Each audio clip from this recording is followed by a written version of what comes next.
Bonjour.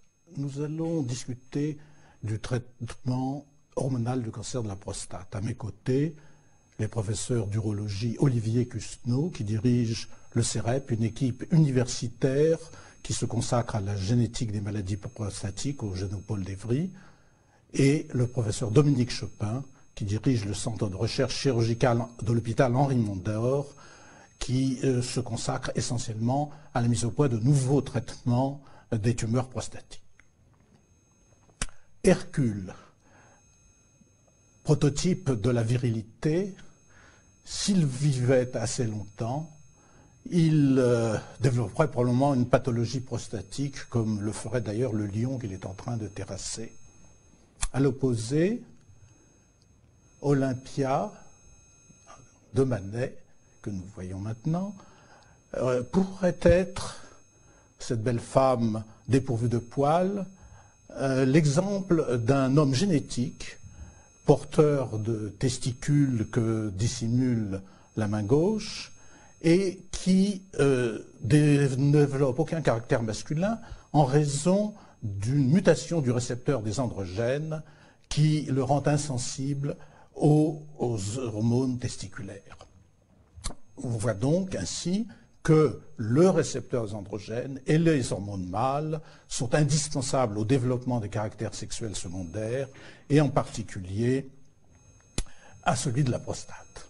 Alors voyons la prostate, sa localisation dans le petit bassin, autour du corps de la vessie. La prostate intervient dans les sécrétions qui contribuent à la reproduction masculine. Elle est formée de glandes entourées d'un stroma fibromusculaire. C'est aux dépens de ces glandes, de ces cellules glandulaires sécrétoires que se développe le cancer de la prostate.